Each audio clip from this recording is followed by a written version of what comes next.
یو بزرگ په مکه مکرمه کې بیت الله شریف کې ناستو. دې زمانه کې قریش ډیر دی او هغه زمانه کې رش کم. یو سړی دی به ناستو بیت الله سره او دعا به د الله نه غوښتا او دې دعا سره به جړل او د دعا په اخر کې به وی چې یا الله زما ایمان نصیب کې خلم کلمه د شهادت مې په جبر راولې. نبی علیہ السلام فرمائی من کان آخر کلامه لا الہ الا اللہ دخل الجنہ چې د چا په خوله اخیری کې کلمه شهادت راغی یا کلمه توحید الله به جنت ورکړي. چې جاړي او چې دا به وی چې خدای آخر وخت کې مې په خوله کلمه راولا دې سره به ډیرو جاړل داسې کوکي به واله ډیر به جاړل. دا نیک سړی ورنږدې شو وی مرګري دا حرم مبارک دی او مکه مکرمه ده او د بیت الله خوا ده نو دعا خو دلته پکارم ده خلک دعا سره جاړي او تم جاړي مونږ هم جاړو. خو دا ته چې کلم دعا کې زما د تخیالي نو ته چې دا ټکې وې چې خدای آخر کې وخت کې ایمان نصیب کې دې سره ډېرې زیاتې چغې وې او جاړې دا ولې په دې مې پېکه. هغوی بله ما پرې دپاره زه خپل کار کو سړی وی نه دال براته وې خدای ته وګوره پاره مې پرېږده ما کې ګوتې مو او ته بیا وایي ته ګوره د مسافرې مو ته پته نشته چې دې ځای او که د بل ځای خو ډېرو ورځو دلته یو بل سره ناست پاس یو یو تعلق جوړ دی زه مسافر یم د خدای لپاره په دې مې پوهې کا ولکه دې کې د آخرت صفي خبرې چې زه هم بیا ویم که نه او یې مهرباني وکړه ما معاف کړه ما پسې سړی نه ختې نه مې پرېږدې نیکبخته پاره مې پرېږدې. دې سړي تنګ کړ وی نه دا ټکې به راته خامخا وې وی ښه نو دا واوره دا ټکې درته ویم وی زه مؤذن یم د دې بیت الله شریف زه بانګ ویم او زما خاندان پشت در پشت د بیت الله مؤذنین دي. زما نیکه و د نیکه پلار مې او د هغه پلار او د هغه پلار و نیکه پسې زما پلار شو او زما پلار پسې زما مشر ورور او زما مشر ورور پسې زما نمبر دی زه بانګونه ویم. اوس خو الحمدلله بیت الله شریف کې ډېر ګڼ مؤذنین دي ډېر زیات دي الحمدلله. خو هغه زمونږ وي دا زمونږ خاندان دی مونږ وایو زما ورور مؤذن و بانګي و ناجوړه شو چې کله بیمار شو او زنکدنې شو نو زما ورور یې قرآن شریف راوړی نو مونږ منډه کړې قرآن شریف وله راوړو ځکه چې داسې وخت کې یو سړی قرآن شریف غواړي خو دا خو خبره ده ښکل به کي تلاوت به وکړي. مونږ چې د خپل رور له قرآن شریف راوړو وی هغه رور مې قرآن شریف ونیو په شلقې لاندې ځمکې ته وغورځاو او ساعت یې وته مړ شو. نو زه دې خبرې له زور ورکوم چې الله زما رور خو دلته په بیت الله کې بانګونه وې او د دې نه معلومه دا شو چې خاتمه د هغه بې ایمانه لاړه ځکه چې آخر وخت کې د خدای قرآن سره یې راولي او په ځمکې یې وغورځوي دا خو مسلمان نه دی او د آخر وخت کې دا عمل وکړو دې پسې فورا سام لاړه دې خو د ایمان نه خلاص لاړ. نو بس په دا ټکې راته رایادېږي او خدای ته جاړم اللهم اجعل آخر کلامي لا اله الا الله.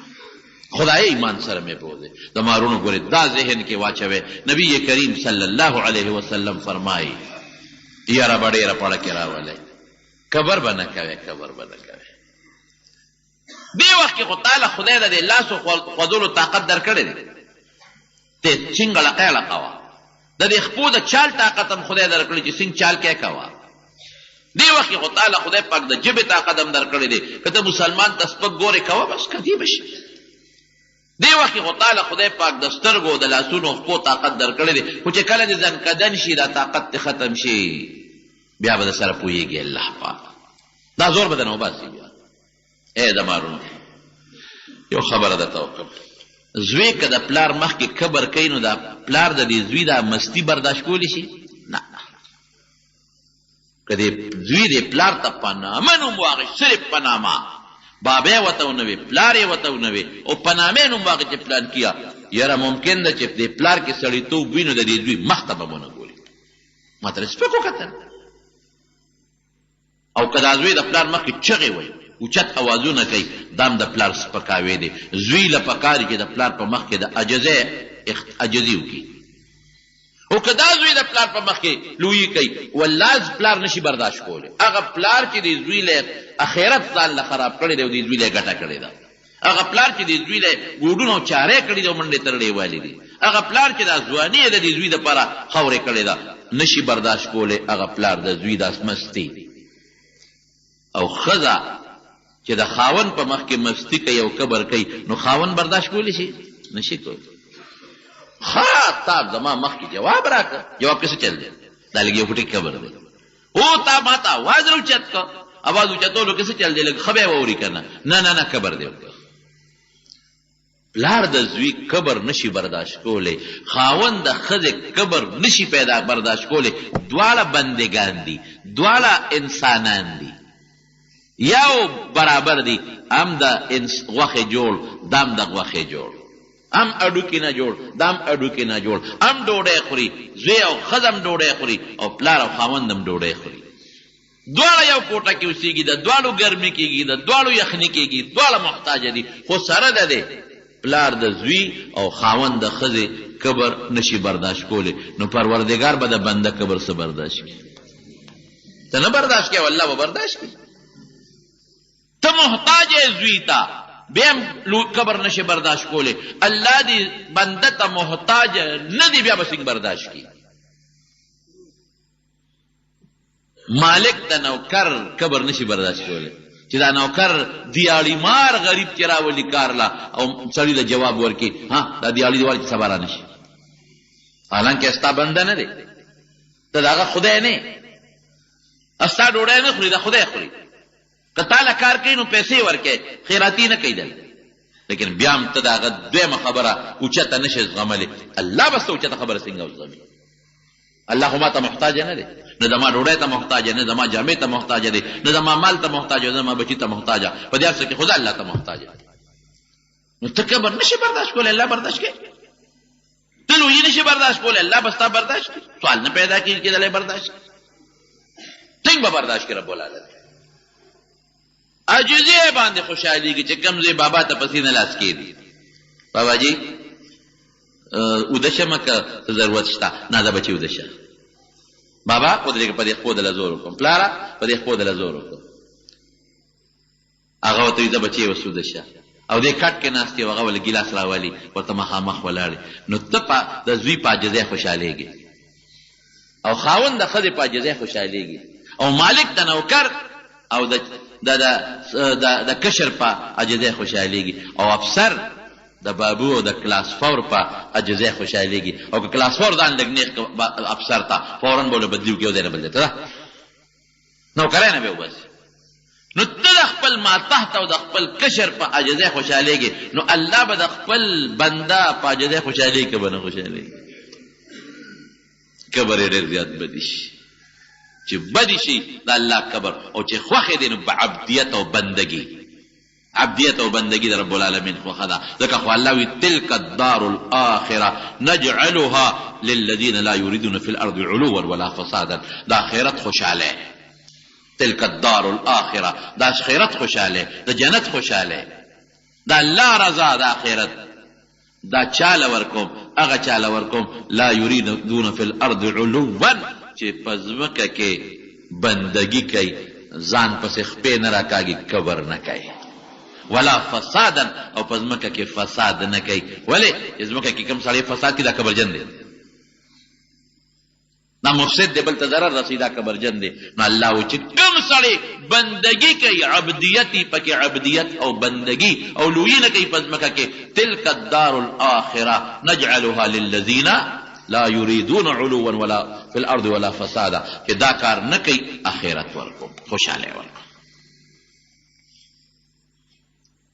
بندگی نو تبا نو چې د الله په حضور کې بندگی کې نو چې د ځن کدن پکې وته محتاج شي نو د بندگی کلمه ودل په جبه راولي او که په دنیا کې د کبر وکړه خپې دې ځان پسې راښکلې نو چې ځن کدن وخت ورته محتاج شوې نو بعد چوکه به در باندې وړومبی ږدي دغلته د الله د چوکې د کېښودو ټایم راغی اوس دنیا کې خو اختیار درکړو چې څه دې خوښه یې کوه ځان کدن کې د ورو اختیار ختمېږي بیا په سر د لکوته کېږدي بیا به د کلمه شهادت نه راځي په خولې باندې نو هغه مؤذن ورته وایي ورور مې دا چل وکړو نو به زه جاړه منو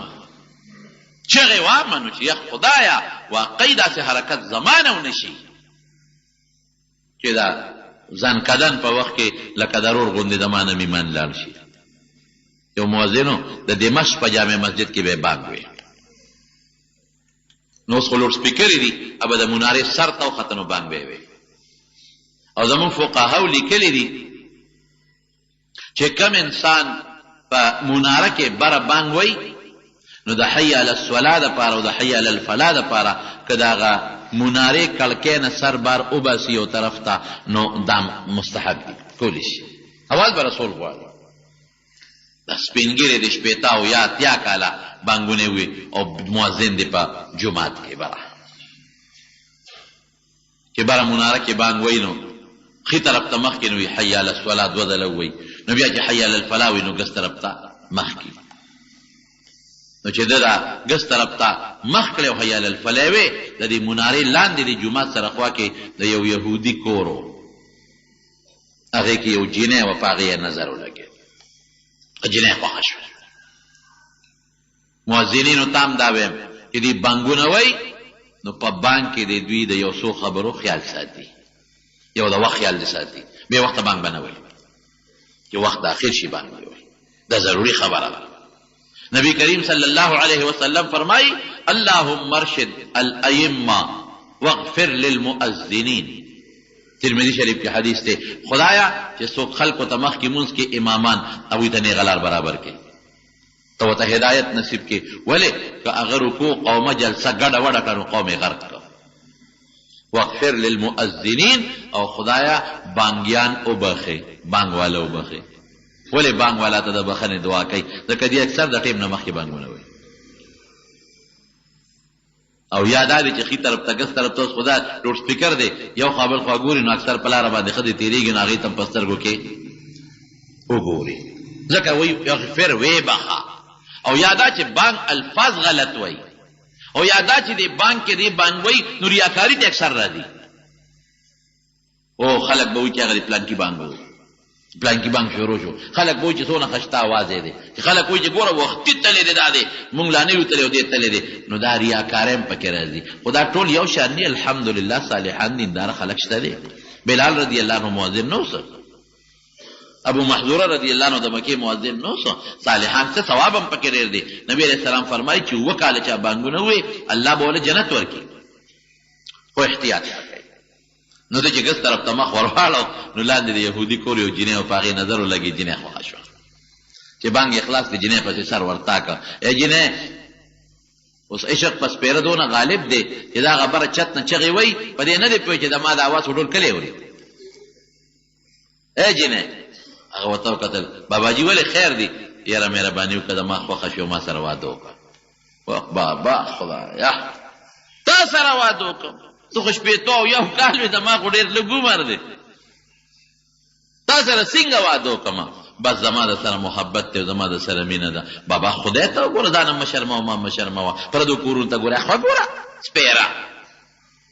او په هغه خو عشق لګېدلی دی چې ته ما خړی نه کنه ته خدای ته وګوره ستا چې څه شرط یې ما ته ووایه هغه دلې پوره کوم خو ما سره واده وکړه جینۍ تنګه کړه مال غواړي دلې در کوم کور غواړي دلې در کوم سره او سپین غواړي دلې در کوم مهر څونه غواړي دلې در کوم خو مهرباني وکړه به زړه مې در سره پرېوتې لګېدلی دی ما سره واده وکړه جینۍ ورته بار بار وایي چې بابا ته ځان ته مه ګوره زه خو ستا د نوسۍ پزه یم طلع یا مې راځي شرمېږي نه دنیا مخکې چغې دې جوړېږي خدای ته ګوره خوښه ګورې ورور به راشي پلار به مې راشي ځان لم کار ګوري ما لم کار ګوري خو دې خدایوالي باندې هغه عشق غالب شوی دی او هغه ځای نه لګیا دی نه بس نه کېږي ما سره خامخا واده وکړه جینۍ ورته وایي ښه ده واده را سره کوم خو په یو شرط دی ورته لکې خوشحاله شو چې د شرط به دا پیسې لګوي نن سبا خو کور خلک غواړي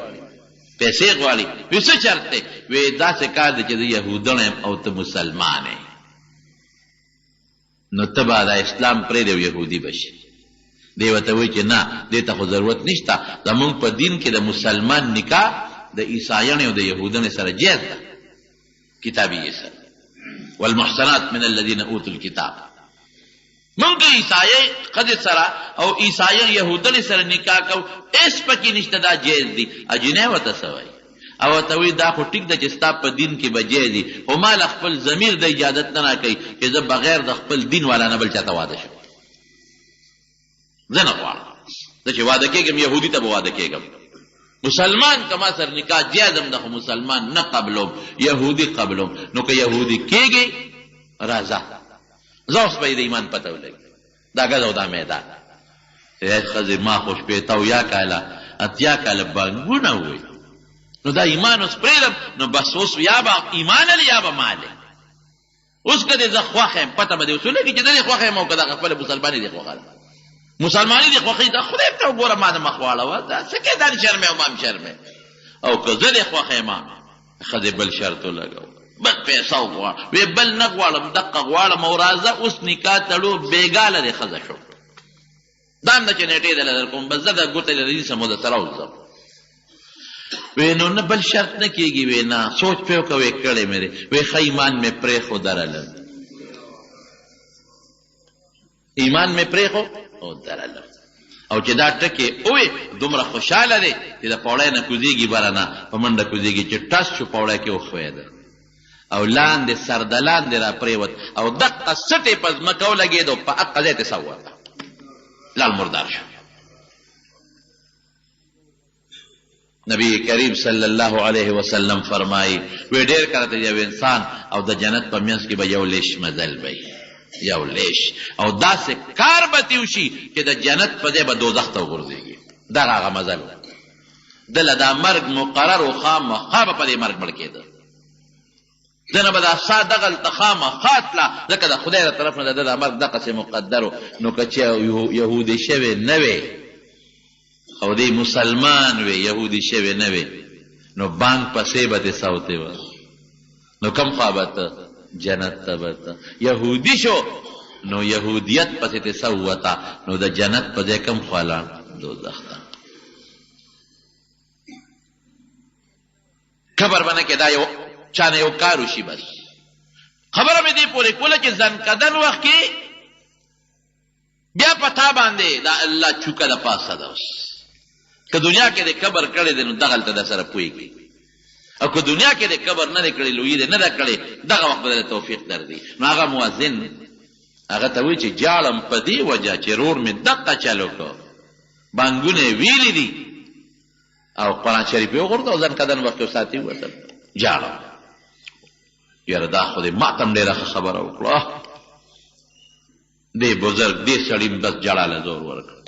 دې ته عبدیت دې ته وایي چې دا خدای ته جاړې دا چغې ورته وی که نه دا عبدیت دې بندګي ده،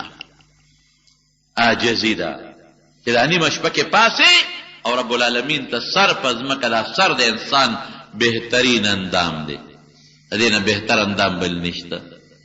الله په سجده کې در باندې لازم کړه چې دا ما ته په خاور ولګوه په ځمکه ولګوه. دې ته څه وایي؟ عبدیت. عبدیت بندګي دا عبدیت دی په ځمکه ولګوه. او ابلیس د دې عبدیت نه انکار وکړ. امام غزالی وی اتیا زره کاله د الله عبادت کړو، اتیا زره او بره فرشتو کې اوسېده او الله ورته څه وایي؟ اسجدوا لآدم. ده ته هم حکم وکړو، فرشتو ته هم حکم وکړو، هغوی سجده ولګول، عبدیت یې وکړ، بندګي یې وکړه، ده پکې چونو چرا شروع کړل. ابلیس ولې دی عزازیل نومو ولې دی سجده ونه لګوله؟ اسجد لمن خلقت طینا، زه خټې ته سجده ولګو. خلقتنی من نار وخلقته من طین، اور نه پیدا اور خو بره زور کوي شغله کوي، تورې خټې ته سجده ولګو. فرشتو بندگی وکړه، ابلیس څه چل وکړه؟ کبر وکړه، بندگی ونه کړه، سر یې ونه لګاو. د اتیاو زرو کال عبادت په بولو شو. ځه ورک شه بیخ دې وځه، ځه چې بیا را اسمان ته رونه خېجې، زه ذلیله مې کړه، ټول عمر مې ذلیله کړې او خوار مې کړې. الله خفه شو. عبدیت دا الله بنده صفت پیدا کړې. نو دې بزرګ بم بیا جاړل. یو ځل تپوس یې وکړه، لکه هغه مؤذن نشته، بیا خو ناجوړه دی، کور یې کم ځای دی؟ وی کور یې پلان کې محله کې دی، ورپسې دا لاړ، دا بزرګ لاړ. چې لاړ هغه غریب باره کې ما د موت کې پروت و، دغه مؤذن چې دا چغې جړل به او رشتہ دار ته ګیر چاپېره راتاو دي دوی چېرې زما خو دوست ته زه خو مسافر یم او زه یم تپوس ته راغلی یم که ما ته مو لږه لاره وکړه یو 2 ټکي صورت یاسین به ورته وویل هغه نه تپوس وکړو یا دقسې یو وي را دننه کې دا زما مسافر دوست دی د ته ما ضرور قسم کړی ولا را دننه شو ګیر چاپېره تې ملګري ناست دي او د دې غریب ځنکدن شروع کېږي د دې مؤذن نو دم قرآن وغوښته وی ماله قرآن راوړی چې څنګه قرآن وغوښته نو چې څومره رشته داران هغوی ته خو پته وه چې د دې نه مخکې رورم قرآن غوښتی و چې مړ کېده او په ځمکه وغورځو خدای دې دا چلونه کي نو ټولو وی انا لله و انا الیه راجعون رشته دارانو ټولو انا لله شروع کړو چغې جوړې کړو چې خدای دې جوړ بې ایمانه رانځي نو دې ورته وی نه نه نه نه نه نه زه هغسې نه کوم چې رور مې کړي دي لږ قرآن راله راوړی هغسې نه کوم نو قرآن یې راواغېسته نو په سینه یې کېښود او بیا په شونډو ښکل که ابو داود شریف کې د ښکلولو د قرآن شریف ذکر شته په شونډو یې ښکل که او ویې جړل او تندیله به یې کله وړو کله یې په شونډو یې کړه مطلب یې دا و چې زما رور خو ته غورځولی خو زه خو دې نه غورځوم که نه کله سینه باندې ږدا کله په شونډو کله په سترګو او اشهد ان لا اله الا الله او ها دغې وخت خلکو ته وایي وی الله یو دی که نه ټول ورته وی او وی نبی علیه السلام د الله رسول دی وی او وی دا قرآن د الله کتاب دی وی او وی ګوره دغه عقیده باندې مرم ښه ګوان شي دغه عقیده باندې مرم ګوان شي او بیا وی اشهد ان لا اله الا الله واشهد ان محمدا عبده ورسوله او ساعت لاړه قرآن پسې نه پاتې شو بندگی و عبدیت بیا الله مدد کوي که سړی چې کبر کوي که په عبادت کې ولې کبر نه کوي په عبادت کې ګوره عبادت کې هم د ګیټو نه پرتوګ نه ښکته کوي عبادت کې هم کبر دی په دې هم الله خفه کېږي پنسې به د ګیټو نه پورته کوي عبادت کې که اوږد کمیس یې وي ګیټو ته ورسېږي اوږد کمیس ګیټو ته ورسېږي او پرتوګ د سړي نه نو د ده پکې مونځ کېږي ځکه عورت یې پټ دی لیکن په کمیس کې به بې پرتوګه څوک مونځ وکړي وایه کېږي خو په کمیس کې هم چې عورت ته پټ دی کونډو او د نامه په منځ کې دا عورت دی دا ستا پټ شو چې اوږد کمیس یې ګیټو پورې او سړی پرتوګ وباسي او په هغه اوږد کمیس کې کوي خو بیا مونځ کېږي لیکن هغې کې هوته نه کوي بې ټوپی کېږي ولې نه کېږي بې ټوپی خو مونږ خلک چې بې ټوپی کوو نو زمونږ په دماغو کې کبر پروت دی څټوکې یې واړو او سه به ځان نه یو شی جوړ کړو نو خدای ته ودرېږو داسې مه کوه نشته ټوپی نو بې ټوپی وکړه بېت پروا نشته یا شته ټوپی خو بعضې خلک عجزۍ د وجې نه سر سر تور کې ورته کوم ټیک ده پټکې په سر کا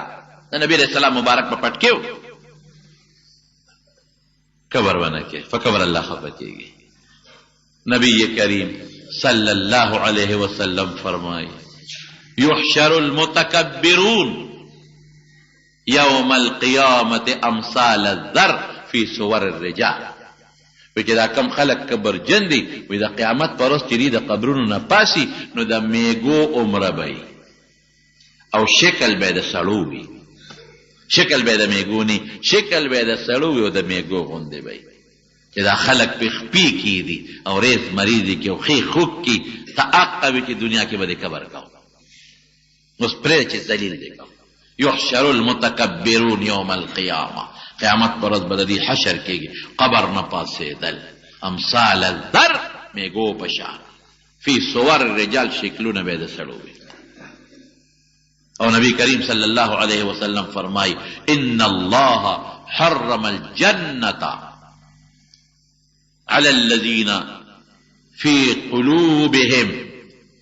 على الذين في قلوبهم مثقال ذرة من کبر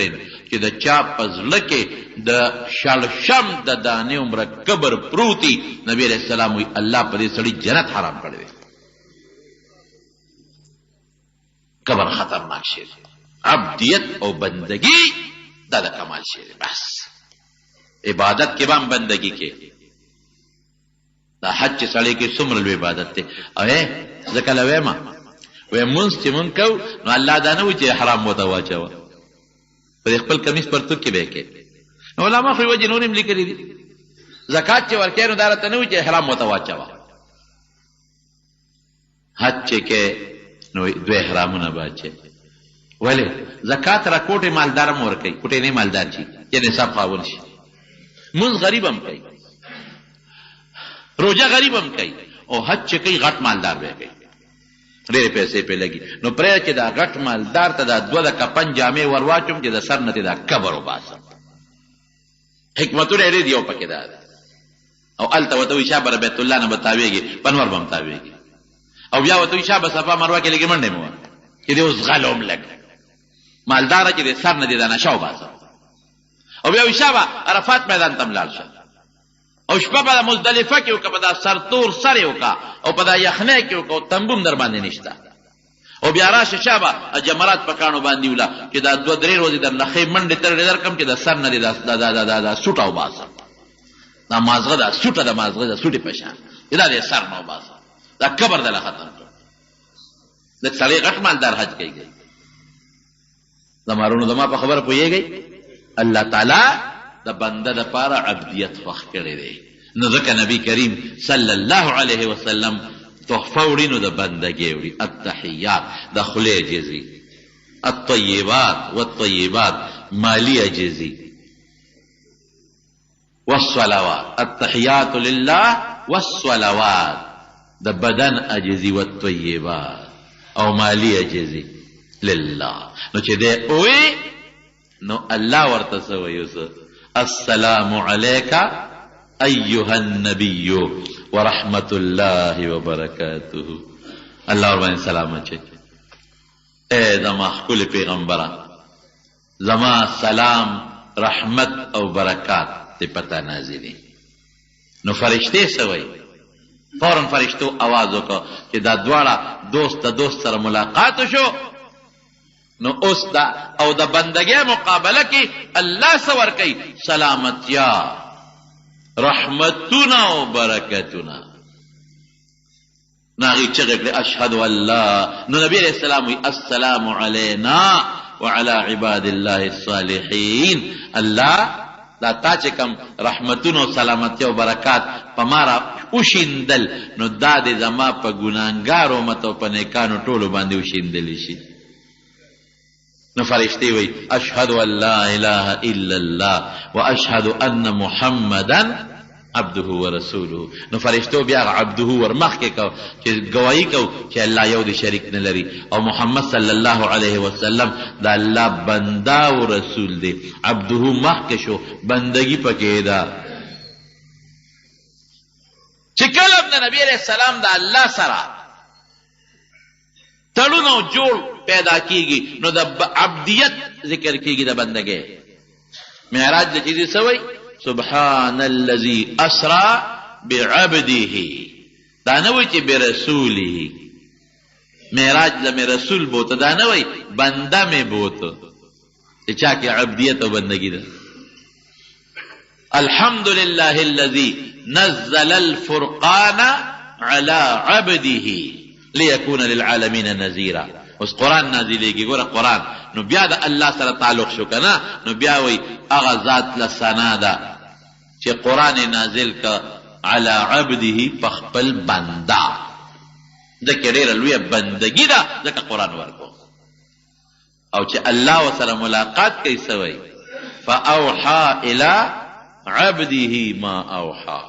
ثم دنا فتدلى فكان قاب قوسين او ادنى فاوحى الى عبده ما اوحى چې الله سره ملاقات کیږي نو دا نه وي چې اوحى الى رسوله رسول ته وحی وکړه اوحى الى عبده هغه چاته وحی وکړه چې هغه کې عبدیت او بندګي ده بندګي باندې الله خوشالي مونږ له چې الله کوم صفت خوښ کړی دی هغه د عبدیت د بندګي الله دې مونږ کې عبدیت او بندګي پیدا کړي رکوع چې سونه خشتوک دی دا عبدیت د بندګي ټیټه وته کړ سجده چې د څومره خشته وګدی په خاورو دا عبدیت د بندګي ده او قیام کې د څومره په مانځه کې وګړي دا عبدیت د بندګي ده او دا په حضور پاک مبارک کې وکړ یو حدیث کې راځي نبی علیہ السلام مبارک فرمایي بفر من المجذوم فرارك من الاسد یو قسم بیمار دی چې دا هغه ته مجذوم وي جذام یو خاص بیماری ده هغه کې دا اډو کې راځي دا اډو کې واړه کېږي ورو ورو راځي سړی بیا سورج پس مړ شي نبی علیہ السلام وی د داسې مریض نه ځان ساته. دا نه چې دا مرض به درته ولګي، پته نه لګي، کیدای شي الله درته ام لګي او کیدای شي ام نه لګي، خو سبا به دې پړه کې وسوسه یره که د سره نوم ناس که نه دا بیماری به نه ولګېده. نو یو دقه یو بیمارو نبی علیہ السلام سره ناستو او دې کې ډوډۍ راله. قسم دی ترمذی شریف کې راځي چې نبی علیہ السلام د هغه بیمار لاس ونیو په کاسه کې ځان سره راومنډوي شا بخوره توکلا بالله والثقه، زما په خدای باور خوره شا دې ته بندګي. ماشومان به ځان سره په ډوډۍ کېنو او فرمایي نبی علیہ السلام مبارک قربان شمته وی چې ډوډۍ دله څوک پخه کي نو ځان سره کېنوه. وی تا خو په هغې غریب تېر شوی دی، لوګې خو د هغه سپېمې اوالې دي نو ځان سره یې کېنوه. او که نه کېنې ډوډۍ کمه ده او یا هغه وایي چې نه کېنمه نو بیا خیر دی وله ورکه چې ته څه خورې لږ وله ورکه. نو پکار دی چې خاوند ښځه ځان سره ډوډۍ ته کېنې پخی او دا خانسامه چې کوم دله ترکاري پخی ځان سره کېنوه. او دا نوکر چې چا دله ډوډۍ راوړه اکثر د افسران چې وي دی لګیو پټې دا ځان سره د خپل پلاسفور کېنه عجزي وکړه مړه څونه ډوډۍ به خوري. غریب شرمېږي دا افسر په مخ کې ډوډۍ سمه خوړی هم نشي. دې ته عجیزي او بندګي وایي. قبر به نه کړي بوټان دې پخپو دي او ښځې ته وایي راشه دا راله پاک کا. نه نه قبر مه کوه قبر مه کوه. ابه ټیټېږي ستا بوټان مه پاکوي. یا خپل کلاس فور ته وایي سیکرټري صاحب او ډایرکټر صاحب راشه دا بوټان پاک کا. غریب لاندې په ځمکه کښېني په بوټانو ولې چوړله شروع کړي. داسې مه کوه. بوټان وباسه په خپله یا هغه ته ووایي راشه دا راله پاک کا. نو خیر دی خبره نشته. نوکر به دله پاک کړي، خادم به دله پاک کړي، خو په خپل ځان له مه پرې باسه که نه ځمکې ته ځان ته مه ټیټوه قبر مه کوه. عبدیت او بندګي دا په پیغمبرانو کې وه. بعضې خلک قبر په جامه کې کوي، بعضې خلک قبر په نسب کې کوي. مړه ته څوک یې؟ ته د چا زوی یې؟ ته د چا زوی یې؟ نو ته د چا زوی دا چا نه پیدا یې؟ ته دا اوس زمونږ د قبر نه دی. ته د چا زوی یې؟ ته د څه نه پیدا یې او ا د څه نه پیدا؟ هغه خو د نطفې نه پیدا. نو ته را بې زمزم نه پیدا یې؟ تم د نطفې نه پیدا یې قبر ولې کې هغه چې دی نو ته د چا زوی یې؟ نبی علیہ السلام فرمایي کلکم بنو آدم و آدم من تراب، ټول د آدم بچی او آدم علیہ السلام د خاورې نه پیدا. دا نسبونه او قومیتونه خو صرف دې دپاره دي چې موږ په یو بل وپېژنو. دې دپاره چې دا فلانکې قوم او دا فلانکې قوم او دا فلانکې نسب او فلانکې مذهب لتعارفو یو بل پې وپېژنئ. دا صرف د پېژنګلو دپاره دي. دا دې دپاره نه چې دا یو نسب والا اوچت دی او دا بل ښکته دی. ټول د آدم علیه السلام اولاد، ټول نطفې نه پیدا، ټول د نیکه د خاورې نه پیدا. نو په نسب کې به هم قبر نه کې، په جامه کې به هم نه کې، په خبرو کې به هم نه کې. باید سړی په خبرو کې قبر کوي، ټکونه ورکوي، ټکونه چې څوک ورسره کښېني. دا ډېر خطرناک جرم دی، ډېر خطرناک. داسې خبرې ورته کوي چې هغه غریب ملامته کړي. داسې به هم نه کوي. دا ډېر خطرناک جرم. په دې رب العالمین ډېر زیات خفه کېږي. حضرت داود علیه السلام یو پوټې غوندې غلطي شوې، لږه غوندې ګناه نه ده شوې. پیغمبران د ګناه نه معصوم دي. او خدای ته به په سجده پروت و جړل به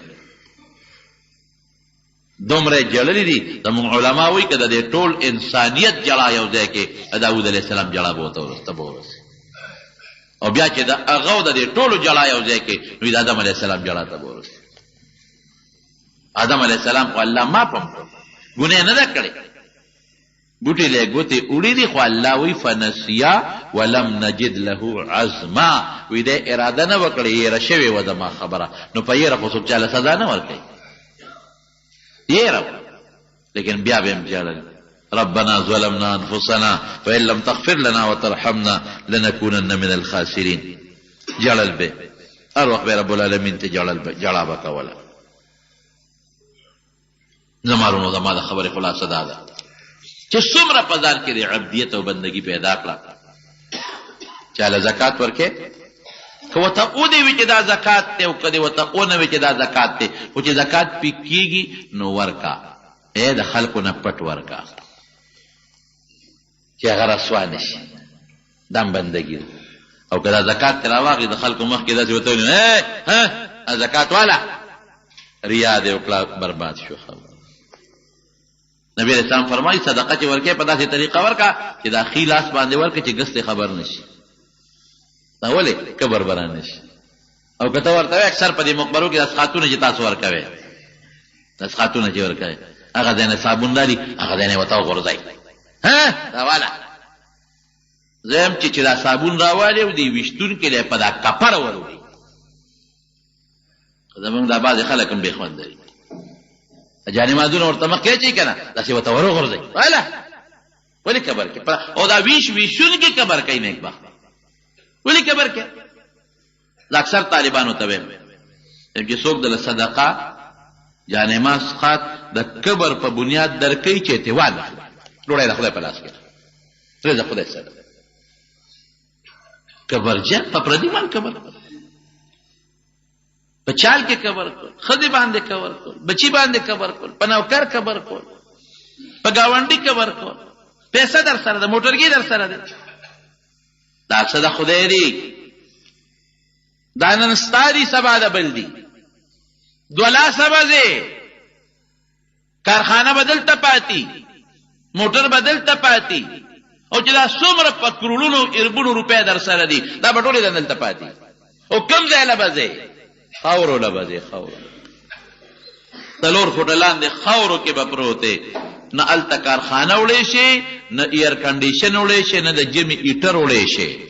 او نه ځان سره دا ګرمې جامې وړی شي د کپن کې به پروت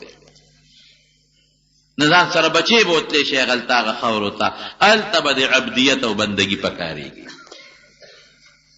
په دې خبرو خو زما پوه شوې که نه نو موږ به څه کوو ځان کې به څه پیدا کوو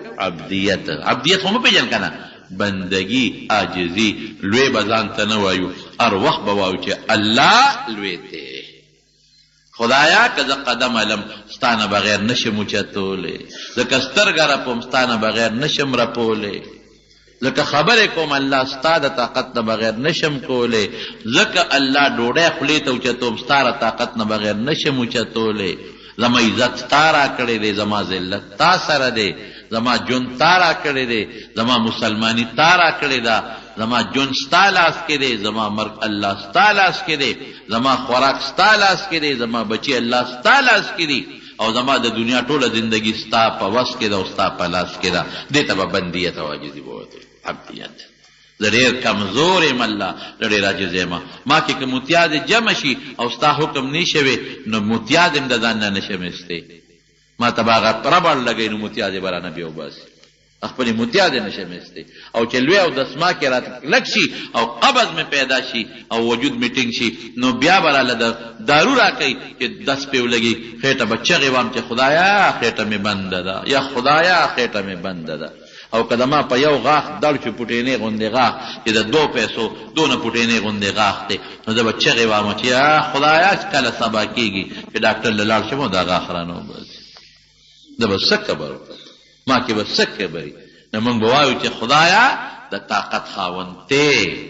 د قدرت خاوند تی تا له مرګ نه راځي رب العالمینا ما له خو مرګ راځي تا له بیماري نه راځي ما له خو مرض راځي ته ستړی کېږې نه زه ستړی کېږم تا له خوب نه راځي ما له خو خوب هم راځي تا له فنا نشته ما له فنا ده تا له بقا ده او ما له فنا ده او خدایه ګړی ګړی کې تا ته محتاج یم دا عقیده پیدا کا دا خبرې کوه د خدای محبوب بشې چې کبر کې نو که عبادت کې کې نو شیطان به در سره ملګری وي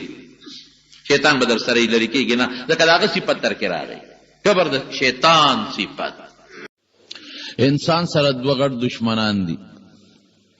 یو ته شیطان او یو بل ته نفس وي دا نفس هغه خراب نفس دی چې سړي ته ګناهونه ښیي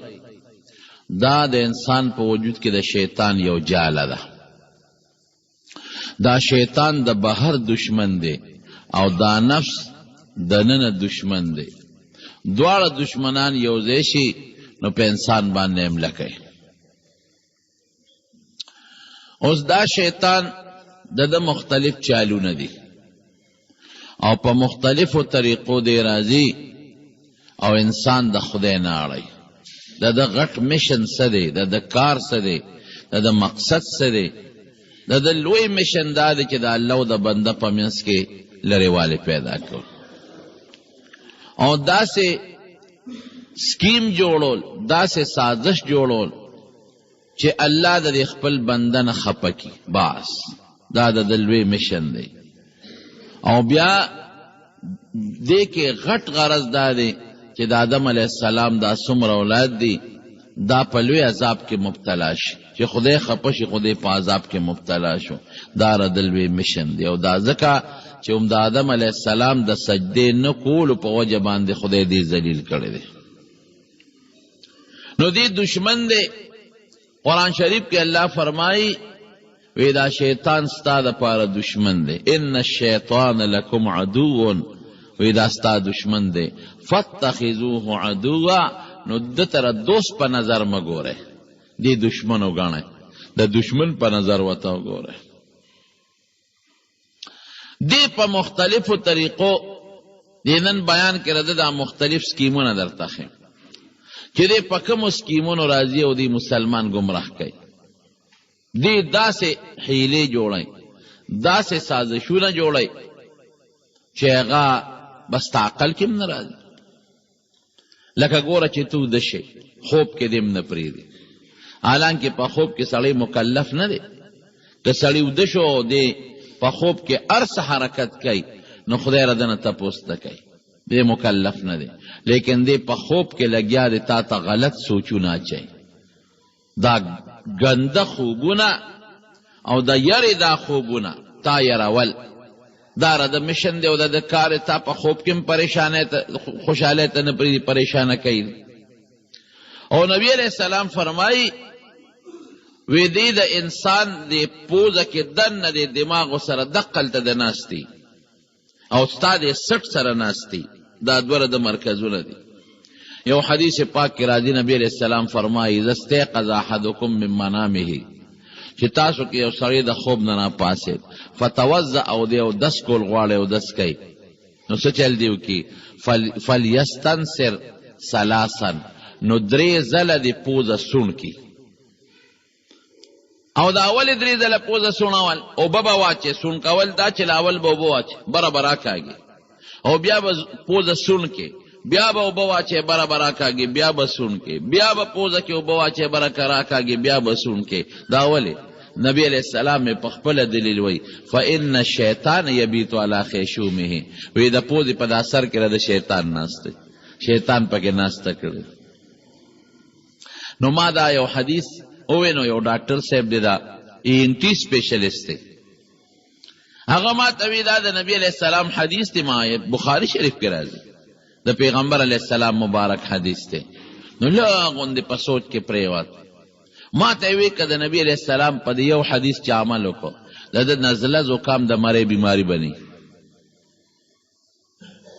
بالکل دا بیماری بینی. وی زه پکې یو پوټې غوندې خبره درته وکړم چې دیس د خوبه پاسي، که د شپې پاسي او که د غرمې د خوبه پاسي او لږې تړ مې اوبه، حدیث کې د تړ مو ذکر نشته، او وی که لږې تړ مې اوبه دی په دې پوزه بره ځان ته راکاږي او په دې ګس طرف بره ځان ته راکاږي او پوزه سوڼی، د اس قسمه د نزلې زکام بیماری بني، دا زه ګرنټي درکوم. نو ما ورته یو بل حدیث هم وویل، مې د پیغمبر علیہ السلام مبارک یو حدیث دام دی چې 3 ځله خوله کې اوبه واچوه او غرغړاو کا، خوب نه پاسې غرغړاو کا تالو ته وبور. وی دام نبی علیہ السلام فرمایي حدیث ته مې او زه بس وی چې دا ورسره ملګری شو، خبره خلاصه شو چې د خوب نه پاسې. ګوره حضور پاک خدا فرمایي چې د شیطان اثرات دي دلته کې، نو 3 ځله پوزه کې اوبه واچوه، سون کا او مری کې مو اوبه واچوه. د دې پوزې دا ګندګي او دا ګنده رطوبات چې دي دا د مری تر لاندې کوزېږي، نو مری هم صفا کو، پوزه هم صفا کا.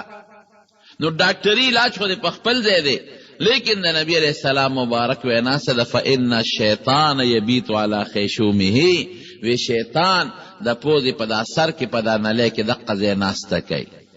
نو ناسته د ډېرو مقصدونو د پاره ده، بنیاد ستا خو دغه ځای کې بیماری پیدا کول، جراثیم وردن نکول، او مړی ته د دغې رګونو په ذریعه باندې معدې ته خراب څیزونه وردن نکول او وسوسات چول، دا رد هتکنډې دي. یو بل حدیث پاک کې راځي نبی علیہ السلام فرمایي وی چې سړی وده شي نو دا شیطان یعقدو علی قافیة احدکم، دې سټ سره خوا کې د سره خپل تارونه دی غرون، لکه سړی چې کوډه کوي او جادو کوي او تارون له غوټې ورکوي، نو دې درې غوټې هغه تارونه له ورکوي او په هغې چف کوي. سوی علیک لیل طویل فرقد، دا خو له اوږده شپه ده اوده شه. علیک لیل طویل فرقد، اوږده شپه ده در باندې اوده شه. نو دا خلق خو سوچونه هم غلط ورچوي او دا خوب ورته خشتۍ مزیداري پاسینه. نو نبی علیہ السلام فرمائی وی که دا سړی پاسید فین استيقظ وذکر الله، دی بیدار شو الله یاد کړ، نو انحلت عقدة، یو غوټه لاړه ختمه شو، یو غوټه ختمه شو، دا هغه سستۍ غوټه ختمه شو. او چې بیا فان توضأ، او چې اودس وکړه نو دویمه غوټه هم ختمه شو. او چې بیا پاسې الله ته ودرېږي منځو کې نو درېیمه غوټه هم ختمه شوه. نو بیا حضور پاک فرمائی فاصبح نشیطا طیب النفس، چې سار پاسې نو دی خوشحاله او زړه هم خوشحاله، سکون وي ورته او دی خشته مزیدار ښکلې هغه صفا ځان داسې صفا محسوسوي، دا زړه او دا باطن داسې پاک محسوسوي او خوشحاله. و الا او که دا اودس ونه که پوزه خولې ونه وینځله او مونځ یې ونه که نو اصبح خبیث النفس کسلان، نو بیا بسی بیا به دې خپل کټ کې ناستې کرسی کې به ناستې او غټ غټ اسویلي به کوي او خوب به ورځي او دا وجود به ورته سس ښکاري او پریشانه به دا مخکې سړی به پریشانه نه، زه نه وایم حضور پاک فرمایي دا دویم سړی به پریشانه، په سوچونو کې به مبتلی او په پریشانۍ کې به مبتلی. ګورې دا د شیطان اثرات دي، خوب درته خوږی او د مونځ نه دې منع کوي او وجود کې د سستی پیدا کوي. نو دا شیطان زما ستا دشمن دی، دا زه نه وایم، دا رب العالمین فرمایي ان الشیطان لکم عدو، ستاسو دشمن دی، فاتخذوه عدوا، وی ګورې دشمن یې وګڼئ، دا دوست په نظر ورته مه ګوره. نبی کریم صلی الله علیه وسلم بلکې غټ غټ خلک یې را پرځولی دی، دی خو په غټو پورې ډېر محنت کوي، لوی لوی خلک یې تباه کړی دی. قرآن شریف کې یو آیت دی وَاتْلُ عَلَيْهِمْ نَبَأَ الَّذِي آتَيْنَاهُ آیاتنا، نبی علیہ السلام ته الله فرمایي وَاتْلُ عَلَيْهِمْ نَبَأَ الَّذِي آتَيْنَاهُ آیاتنا فانسلخ عنها فاتبعه الشیطان فکان من الغاوین. حضور پاک ته الله وی د خپل امت ته د یو آدم علیہ السلام د یو بچی د یو اولاد د یو بچی یو واقع ذکر کا، دله مونږ ډېر خپلې نښې ورکړې وې او ډېره پویه م ورکړې وه او ډېر لوی معرفت م ورکړی او ډېر لوی ذاکر تر دې حده پورې چې دته اسم اعظم هم رب العالمین ور نصیب کړی. نو د شیطان په چال کې راغی لاړه تباه شو. نو دا سړی څوک دی؟ نو قطعي ته ور څوک نشي ویلی چې څوک دی، خو د حضور پاک د تره زوی دی حضرت ابن عباس رضی الله تعالی عنه، هغه وی دا یو سړی دی د موسی علیہ السلام په زمانه کې تیر شوی دی او نوم یې بلعم و بلعم او د پلار نوم یې باعوره، بلعم ابن باعوره. نو حضرت ابن عباس رضی الله عنه وی چې کله موسی علیہ السلام په دریاب پورې وت او ځان سره بني اسرائیل هم پورې استل او فرعون او د هغه ټول قوم خدای تباه کړه، دی په مخ کې ولیدلی شو تباه شو. نو حضرت موسی علیہ السلام بیا په وادي تیح کې څه زمانه سره د خپل قوم اوسېده، الله پې د رزق او د نعمتونو فراواني راوستل، من او سلوا به راتلل، ترنجبین او سیسې او خوږې خشته اوبه وله خدای پاک پیدا کړی، هغه اوبه به دوی څکلې او بره نه پې د پاسه وریځ وه، دا د خدای نعمتونه. دې عراقي طرف ته یو قوم اوسېده، هغه مشرکانو بت پرستانو. نو موسی د هغې د علاقې نوم بلقاو. نو موسی علیہ السلام ته الله جهاد فرض کړ، وی دا قوم دی والا او د بلقا په د علاقه باندې حمله وکړه. نو حضرت موسی علیہ السلام په زرګونو خپل فوج خپل لښکر واغشت. دا الله حکم بني اسرائیل ځان سره ملګري کړل. دی هغه علاقې ته لاړ، هغې ته ځان حملې له تیاری، خیمې یې ښخې کړې او د الله مدد ورسره دی. دغه علاقې چې کوم بادشاه دی کافر دی، بت پرست هندو مشرک دی، د بوتانو سجدې کوي. هغه سره هم ډېر لوی طاقت دی، ډېر لوی فوج دی او ډېر لوی لښکر دی ورسره. خو د هغه ذهن کې یو سوچ راغی. هغه وی چې یاره د دې سړي د دې موسی په مقابله کې علیه السلام خو فرعون غوندې لوی بادر سړی چې هغه زمانه کې داسې طاقت و لکه دې زمانه کې امریکا، سپر طاقت، هغه خدای ریس مریس کا تباه شو. نو هسې نه موږ چې ته تباه او برباد نشو. نو د دې کافر بادشاه په رعیت کې یو سړی اوسېده، نیک سړی و، راهب و، عبادت پې کو. د هغه نوم بلعام ابن باعوره، ډېر بزرګ په جونګړه کې به اوسېده او د الله تعالی عبادت پې کو او صاحب د معرفتو او اسم اعظم یادو. چې څه دعا به کوله هغه د خدای خاص نوم به واغشت، نو رب العالمین به دعا قبلوله. نبی علیہ السلام مبارک فرمای وی د الله په نومونو کې یو نوم دی چې هغې ته اسم اعظم وی. وی په هغې کې سړی دعا کوي نو خدای پاک د انسان دعا قبلوي، رد کوي نه، دته هغه اسم اعظم یادو. نو دا بادشاه کافر داغه د خپل وزیرانو ته وی چې یاره د بلعام ابن باعوره ته به ووایو چې د موسی علیه السلام ورده لښکر ته خیري وکړي. دا مذهبي سړی به په دې مذهبي سړي ووو. اوس هم دا قانون او دا قاعده نه. کم علماء کرام چې هغه دین خدمت کوي چاته چې یری، نو دا ظالمان د هغه په مقابله کې عالم ودرې. بغیر د عالم مقابله خو د عالم نه بغیر نه کېږي. دا گروه بندی او فرقواریت پکې پیدا کی. په خان به خان وی او په مولا به مولا وی، د یو طریقه یو حد کنډه ده. نو هغه وی چې راشه دا خو مذهبي سړی دی، د ده د مذهب د وجې نه خو فرعون غوندې سپر طاقت لاړ، تباه شو، برباد شو. نو هسې نه واقعي مونږ برباد او هلاک لشو. نو دا بلعام ابن باعوره د په رعیت کې یو نیک سړی و، دینداره سړی و، صاحب د معرفتو، د ورځې به یې روجي نیولې او عبادت به یې کو، د شپې به یې عبادت کو. هغه ته یې درخواست وکړه، هغه وی چې زه خو ستا محل ته نه درځم. نو بادشاه ته چاوی کبر مه کوه صاحب، دې جونګړې ته به وله لاړ شو. نو باچا سره د هغه خپلو وزیرانو او مشیرانو دې بلعام ابن باعوره پسې د کور ته لاړ. یو خاص کور یو بچی دی پکې، یو ښځه ده او ځنګل کې اوسېږي د الله عبادت کې. بادشاه ورته وایي تا ته پته ده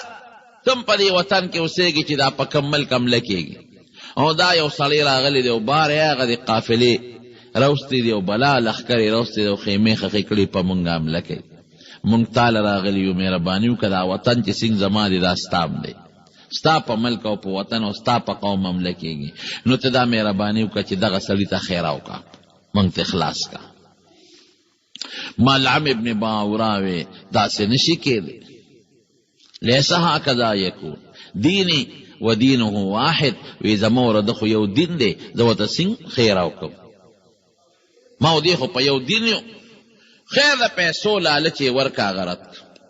دمکې وله ورکړه، هغه رد کړی. بالکل داسې نه کېږي. او که ته مې ډېر پریشانه کې او تنګی به، نو زه ستا د وطن نه هجرت کوم. بادشاه خو پې شو که دې اوس په دې مجبوره کم او دې تنګ کم او ده هجرت وکړو، د موسی علیه السلام سره ملګری شو. نو یو خو د موسی خپل طاقت دی، یو به سره دې ملګري شي، بیا موږ چې ته ټینګېدی شو.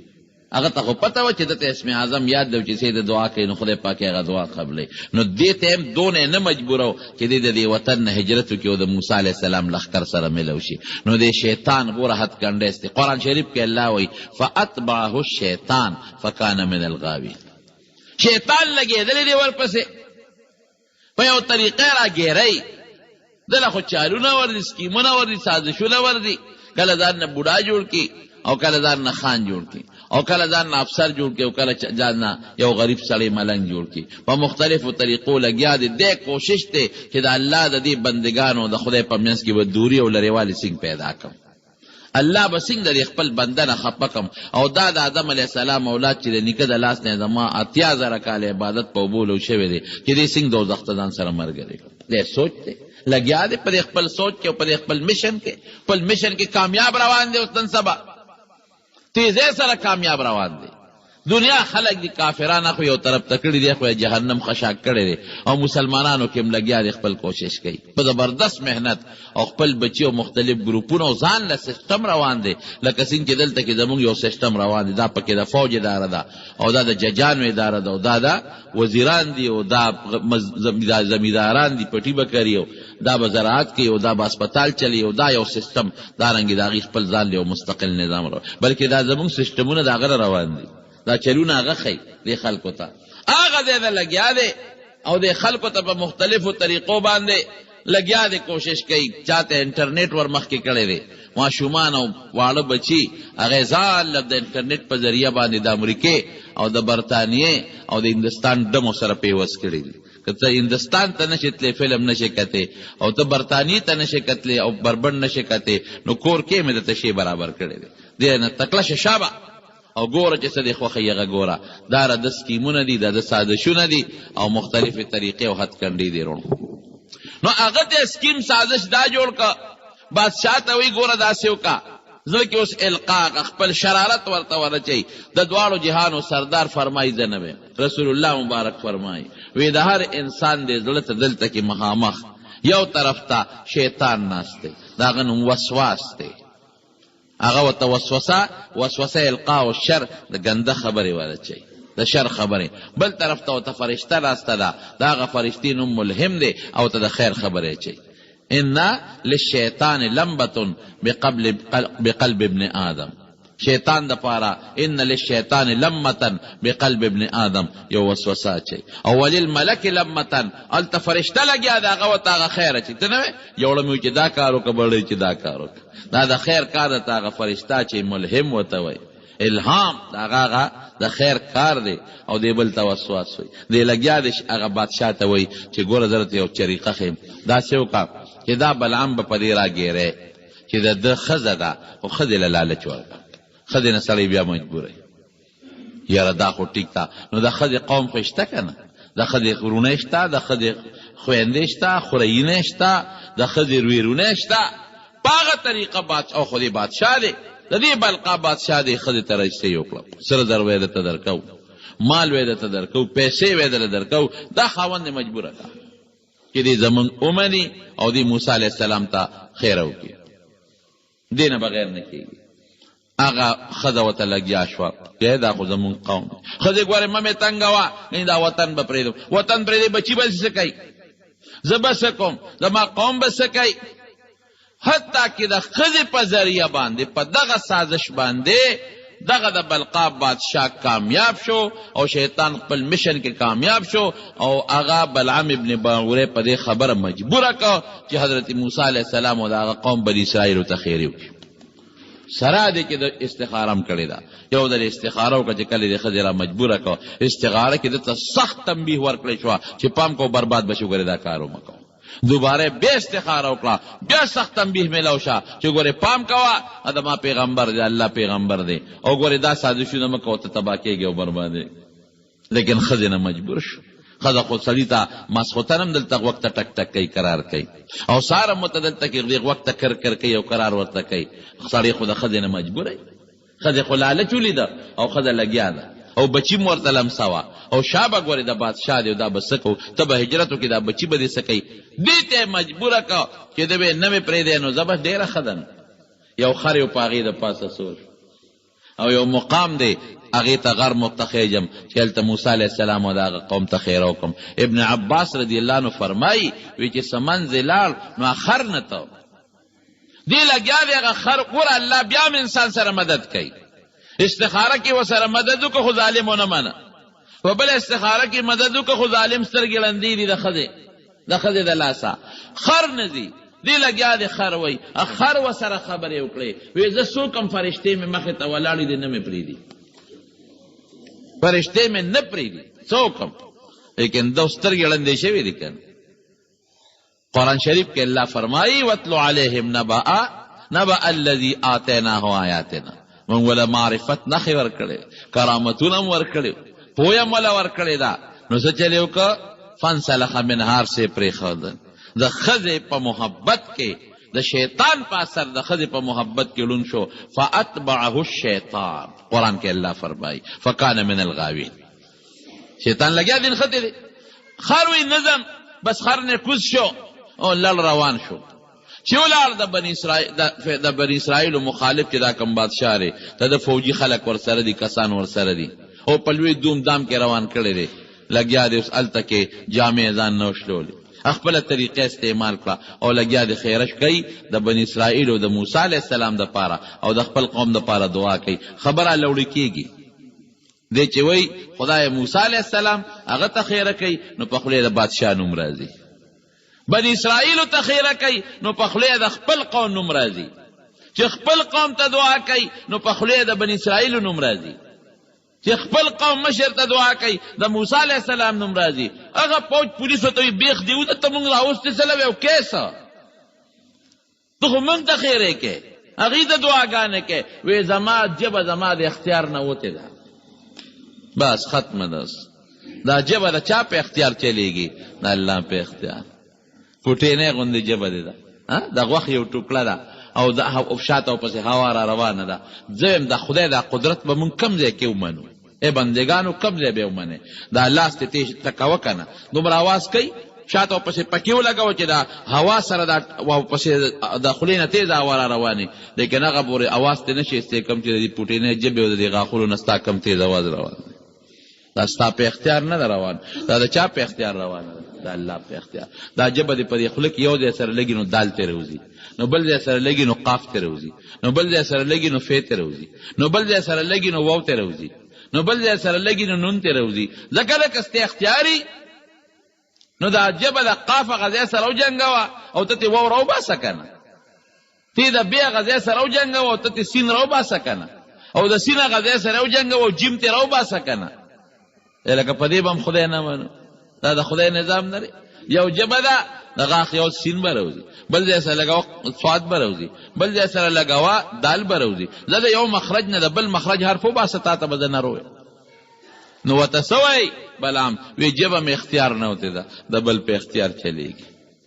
نو رب العالمین قرآن شریف کې فرمایي چې دا خیریه وکړه خیریه د ده په حق کې قبولې شوې د قوم په حق کې قبولې شوې موسی علیه السلام قوم کې هغه دعا لاړه لیکن جبه یې راوویستله سینه باندې پرېوته کلب قرآن شریف کې د سپي په شان شو د سپي په شان جبه لاندې راله او په دې سینه د پاسه پرېوته په ټولو حیواناتو کې ګنده حیوان هغه سپی دی که نه سپی جبه یې بار ده په ټولو حیواناتو کې په تکلیف چې ساه اخلي سپی اخلي ټولو حیواناتو ته انسانانو ته خدای ساه غشتل اسان کړي څوک پې ډوبېږي نه یو سپی دی چې هغه ساه اخلي هغه تاسو تپوس وکړئ حیواناتو ماهرینو نه په ډېر تکلیف او په سختۍ باندې ساه اخلي او که چېرته خوشحاله دی او که خفه دی ژبه به بار پرته د سپي ژبه به باري دقسې ژبه بار راووتله بس چې دی پوه شو چې زه خو لاړم او تباه شم او برباد شم نو ورته وی خوس دته یو چل خیمه هغه قوم ته وی بس زه خو م غرق کړم زما د سوولو کالو عبادت خو م په اوبو لو که زما خو هغه اسم اعظم او معرفت لال ختم شو فاتبعه الشیطان فکان من الغاوین تباه شم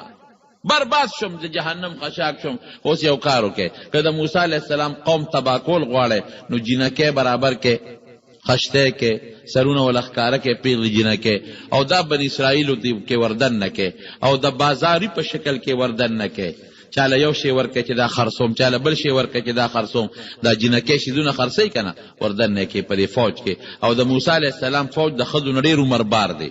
که هغې ته څه مطالبه کوي نو د ګناه انکار دی ورته نه کوي بس دقه یو کار که کې تاسو کامیاب شئ د موسی علیه السلام قوم تابع کېږي او که دې کې کامیاب نه شوی نو بله لار نشته به دې خو لاړ تباه شو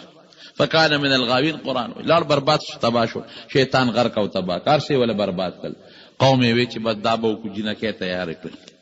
خشته جینکې وکتې سرونه ولا سرتور کړل او چاله یو پیوي ورکړ چې ورشه دا خرڅوي چاله پر دغاخونه مثال زه درکوم هغه زمانه کې هر څه کیو چاله مثلا یو شی ورکړ ورشه دا خرڅوه دا خرڅوه دا خرڅوه هغه جینکې لګیا دي او بني اسرائیلو کې سامانونه خرڅوي موسی علیه السلام قوم ته وی دا مه پرېږده دا جینکې دا لرې کې ورکې کې دا جینکې تباه کېږي وسر نه موسی علیه السلام دا مونږ به د خوراک ته ضرورت دی د کمې به مونږ راوړو اوس دا هتکنډې استعمالیږي که نه استعمالیږي؟ بعینه همغه شکل روان دی.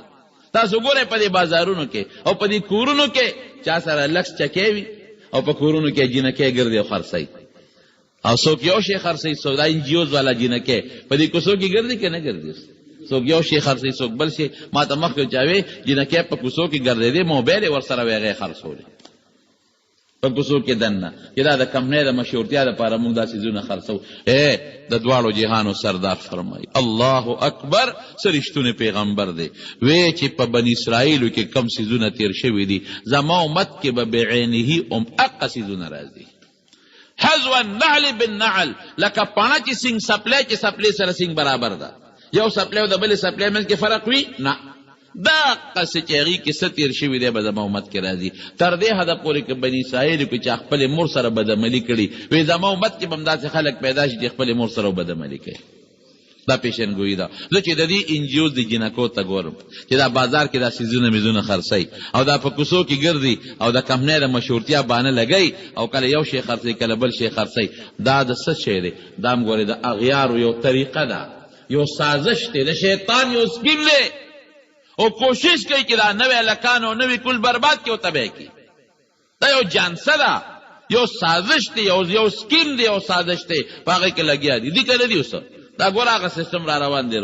زمونږ دا خو ګزاره کوي، ورشئ تاسو د نورې خاریو کې وګورئ، او دا چې کوم دا مهذب خاریې دی او دا لږ هلته وګورئ، پته راته ولګي چې دې سینګ ورلې موسی علیه السلام قوم منې که اوس قوم وایي مونږ خو ګناه به نه کوو، سترګې به ترې اړو، سامان خو به ترې اخلو که نه. یو بني اسرائیل یو کس یو جینۍ ته لاس ور واچو او بدعملي ورسره وکړو. په ټول لښکر کې یو کس الله غصه شو. ګوره شیطان خپل سکیپ کې کامیاب شو، هلته بلعام تباه که، دلته الله غصه شو، وبا پې راوسته. د موسی علیه السلام په قوم یې وبا راوسته، په یو ورځ 80,000 کسان مړه شو. یو ورځ کې 70,000 کسان لړل برباد شو. دا د سازش اوس کې کله ښځه راته لمسئ در باندې به ګناه کوي. نبی علیه السلام فرمایي النساء، ښځې چې دي حبایل الشیاطین، د شیطان جالونه دي. لکه څنګه چې یو سړی د جال په ذریعه د کبانو ښکار کوي او یا د مړزانو ښکار کوي، دغه رنګې شیطان د ښځو په ذریعه د سړو ښکار کوي. دغه رنګې بچي دي. انما اموالکم و اولادکم فتنه. بعضی بچی بعضی کې راځي چې زینت الحیات الدنیا، بچی د تولمسي بابا الا شابه دا فلان کې شی وکړه، بابا د ګناه دا کار بکیراله، یو شی وته یاد کی دا شی را لروړه، اب د ګناه سره تعلق لري. بابا پلان کې ته مې بوزا، اب د ګناه سره تعلق لري. د بچی په محبت کې او د خځې محبت کې گرفتار دی. په دې طریقه د شیطان وای پری دی دینا. اوس رونو یو پوټی غوندې ټکې درته ویم ستا د پوهې دپاره، د ټولو نه زیات زمونږ دپاره مهربان او د ټولو نه زیات مونږ سره احسان کوونکې او د ټولو نه زیات په مونږ خفه کېدونکې الله دی که مخلوق. بچی د الله مقابله کې څه حیثیت لري؟ ښځه د الله مقابله کې څه حیثیت لري؟ نو ولې دا بچي او د ښځو د لاسه مونږ خپل رب خفه کوو؟ لږ سوچ وکړئ، خبره خلاصه. دې دماغو کې لږ سوچ به وکړو چې که زه د خپل الله خفه کوم خو دې ښځې دپاره به یې خفه کړم، که د خپل الله خفه کوم خو دې بچو دپاره به خفه کړم. نو دا خو د الله مقابله کې حقیقت نه لري. دغه الله دی که نن دا بچي مانا دې څه کولی شم؟ دغه الله دی که دا ښځه یې ما ته نن الاوړې کړه، نن یې راته الاوړې کړه، بیا به څه کوم؟ علاج به راسره دی. او که دا ښځه یې رانه لرې کړې بیا به څه کوم؟ دغه الله دی. زما دا ښځه سبا به یې بوډی کړي، خبر پت کنډه شو. ګوره په یو طریقه راغی، بله طریقې درته ښیم، بله طریقه هم د حضور پاک زباني درته ښیم. د نبی کریم صلی الله علیه وسلم زبانی ادر ته بیانو. اسه شی دی نبی علیہ السلام مبارک فرمای بنی اسرائیلو کې اوس سړی یو نیک سړی دی او یو بزرگ دی، هم نیک دی او بزرگ دی او پاک سړی دی او ډیر زیات عبادت گزار دی. دومره عبادت گزار چې دنه خزشته ونی بچیشتا ځان لپه یو جونګړه کې پروت دی او پاغه جونګړه کې الله یادی، روجی نیسی دروازه او د شپې لګیا دی عبادت کوي، دروازه روجی دی او ځان له مختصره غونډه مزدوری کوي، دی رهبانیت کو او هغه مزدوری جونګړې ته دننه کوي او ځان خپل پخلی کوي، نه چا ډوډۍ خوري نه چا وبس کوي، او که څوک صدقه خیرات راوړي هغه ته نه برازي اخو مال به څوک نه راځي صرف دی لګیا دی الله له عبادت کوي د شپې هم لګیا دی دروازې هم لګیا دی او الله یادوي په ښکاره هم یادوي او په پټه هم یادوي نه بچي شته او نه ښځه شته او نه اولاد شته نه ګاونډیان شته او نه رشته داران شته یو دی یو الله زبردست عبادت کې لګیا دی نوم یې څه دی برسیسا راهب لګیا دی عبادت کوي شیطان انخته دی چې دی به څنګه ګیرو دی په کومه طریقه ګیرو نو کله دا شپونکیانو دا جینکې دا ګړو سرولو والا دی ورته تاوی راتاوی چې دی چې ته مزدورۍ لذي لاره کې ورته هغوی ودرئ راودرئ که په دوی نظر پرېوت کله خشتاله کان ورته په لاره کې ودرئ رودرئ که په دوی نظر پرېوت کله شیطان په خپله ګوره دی خپل هم په مختلفو شکلونو کې راځي لیکن برسیسا دومره تکړه دی د الله تعالی په محبت کې او دومره د الله محبت کې مست چې دی اخواړو نظر نه کوي لګیا دی او د خدای عبادت کوي چته هفته کې 2 هفتې پس ځان یو کیلو اړو ګټي او بیا راشي هغه ځان له پخی بد دغه خپل پروګرام دی صرف دومره ده چې په هغه جونګړه کې چې د ځان له کومه جوړه کړې ده یو طرف ته هغې کې یو طرف ته ځان له یو کړکۍ جوړه کړې ده چې د ما باندې رڼا لګي او په ما هوا لګي دروازه د پسې بنده ره څوک راتلی نه شي شیطان سازش ته اوس ګوره سکیم یې د استعمال که چې دا جونګړې ته جینکۍ راوله دا ګړو سیر چې سرولو والا د هغې ته التفات نه کوي او دی چې کومې کلکۍ طرف ته دی هلته کې وله مختلف طریقو سره جینکۍ راوله خو هم التفات نه کوي هېڅ توجه نه ورکوي دی شیطان په خپله ځان یو عبادت گزار جوړ کړ یو عبادت گزار سړي په شکل کې راغی او د دې برسیسا کلکۍ ته مخامخ هلته په عبادت باندې ودرېدل لګیا دی شکل د عابد جوړ کړی دی شکل دنه خو بلا ده کنه خو شکل د عابد جوړ کړی دی لګیا دی عبادت گزار خپل عبادت کې دی برسیسا چې د کلکۍ نه قتل هلکه دا سړی خو عبادت گزار څوک نیک سړی معلومیږي چې بس د بیا قتل بیا همغسې په قیام دی چې سپسې بیا د کلکۍ نه قتل بیا هغسې په قیام دی نو دا قاعده ده چې یو عبادت والا چې بل عبادت والا ګوري د ده په زړه کې هغه شوق پیدا کېږي پسخېږي ورته سبا چې ګوري دا سړی په رکو دی سهار نه په رکو دی دی چې کلکۍ کې ګوري غرمه شو بیا په رکو دی بیا چې کلکۍ مازدیګر دی بیا په رکو دی بیا چې کلکۍ کې ګوري ټوله ورځ په رکو پروت بل اوس چې بیا ورته وکتل په سجده پروت دی یا لکه دا څنګه مونځ کوي د نن خو 3 څلورمه ورځ ده په یو ورځ کې غونډ قیام وکړو دا به همغه یو که مونځ به خلاص کړي بیا به شروع کړي او په رکو او په سجده دومره اوږدې رکوګانې اوږدې سجدې اوږدې قیام دا لا څنګه سړی دی ورته ورو پسخېږي او هغه شیطان کافر بچی اخو لګیا دی خپل مشر شروع کو څه هغه نن هلته عبادت کوي سبا یو فوټ رانږدې کېږي یو ګز رانږدې کېږي بل ورځ 2 ګزه نور رانږدې کېږي بل یو 3 ګزه نور رانږدې کېږي دا برسیسا وایي چې دا خو نیک سړی مانه زیات نیک دی سړی مونږ خو چې لږ غوندې ودرېږو نو ستړي شو کېنو ورته او په رکو چې لږ غوندې اوږده کړو نو بیا ملا کار نه کوي دا د ظالم خو سار نه غرمې پورې یو شان په رکو دی او ټوله ورځ په رکو دی نو دی ورغی ودېږه ته له ورشمه څوک نیک سړی دی چې ورووته ورته وي مهرباني وکړه غوندې او ته خو ډېر ښه سړی یې دا نور هم در باندې لګي او هوا هم در باندې لګي ته زما دې جونګړې ته رالې هلته د عبادت وکړه نو ښه به او ورته وایي لرې شه ورک شه ما د خپل خدای نه منې کې شیطان ورته وایي ما خپل خدای ته متوجه ما خدای ته په دا نور کې ما چې څومره ودرېږم هغه د خپل رب خوشحالېږي ته کوه په دا جونګړو کې مزې چرچې سړی خو یې ورټه سړی وي چې دا خو لا بزرګ دی دا لا کوم نیک سړی دی رو او ورته خپل عبادت ښایي نقشه یې جوړه کړې ده ګورې چال دی چال سکیم دی سازش دی او یو طریقه جوړه کړې ده او یو مشن کې لګیا دی چې دا برسیسا به زه په کومه طریقه راونیسم او دی په کومه طریقه برباد کړم رو رانږدې کېږي یو ځل باران شو چې باران شو دا برسیسا ورغی او ورته کېناست هغه سړي ته د خدای خاطر نیک سړی یې ګڼي زه ګورې چا سره خبرې هم نه کوم او زه په لاره ځم د ګورې هغه زما قصه نشته نه ښځه نه بچي خو دا باران دی یو درخواست ته کوم زما دې جونګړې ته را دننه شه لږ خیر دی بیا چې باران ودرېږي بیا به عبادت کوې زړه مې در باندې خفه شو ډېر عبادت ګزارې یا چې ته مې تنګی نو زه در دننه به شم راغې په هغه جونګړه کې ورسره دیره شو دی مې عبادت کوي ام کوي څو ورځې ورسره ډېر زبردست عبادت وکړو داسې د مقابلې عبادت یې وکړه که نه هغه یو بل سره څه ورته وایي هغه سخت د مقابلې عبادت چې برسیسا وایي چې خدای نو زما سه عبادت دی، زه خو خوب کوم، دی خو لګیا دی، دی خدله خو خوب هم نه ورځي، زه خو پکې ډوډۍ مخورم او ځان نن وړی ډوډۍ پخوم، دی خو ډوډۍ باندې هم نرې پناره او په تنده لګیا دی. چې څومره یې تېرې کړې دغه سړی دی برسیسا ته وایي چې باس زه یې نه اوس ځم. چېرته دی؟ نه زه خو داسې نه کوم، کنه زه خو یو علاقه کې عبادت کوم چې هلته مې خلک وپېژني، ریاکاري خو نه کوم. بیا بلې علاقې ته ځم، یاره جي زما سره بس ته ښې او ډېر ښه عبادت کوې. وی نه نه نه به دې ځای نه ځم. چې کله سړي ځي که نه یو دوست نه لږې لږه نرمي م راشي، ورته وي یاره دا یو کار دا شیطان ورته اوس وایي. وی زه خو ځم، خو زما د پلار په نیکۍ یو تجرباتي دعا د هغه دم دی هغه درته ښیم. بس ته مې ولیدې چې تم ښه سړی او مدرې د باران نه دې راله پنۍ هم راکړه، یو دم درته ښیم، داسې دم درته ښیمه که نه چې په چا څه قسمه بیماري تکلیف وي ته په هغه دم به جوړېږي. به دا برسیسا ورته وایي نه نه صاحب دمونه ماته مه ښایه، دم سره مې تعلق نشته، زه به دمونه په خلکو اچوم که زه به خپل عبادت کوم، په خلکو به دمونه اچوم. وی ولې دا خدمت خلق نه دی څه چې یو سړی ناجوړ شي او ته دم کې جوړ شي او عبادت وکړي نو ستا ثواب پکې نه کېږي څه؟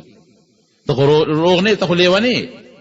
او که یو سړی لیونی شي او ته پې دم واچي او جوړ شي د خدای عبادت به نه کوي څه؟ دا ګناه ده. او برسیسا وایي چې دا خبره خو دې ټیک ده،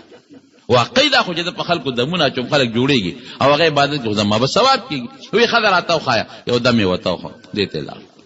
چې دم یې ورته وښو چې ته څوک غریب دی مزدورۍ پسې تللی دی د برسیسا او مزدوري کوي، هلته یو سړی بیمار دی، چغې وایي په خېټه مې دړ په خېټه مې دړ بیمار دی، څوک وایي حکیم راولئ، څوک وایي ډاکټر. برسیسا ورغی خواشی دی، ادم یې پې چوپ که سړی ټیک شو.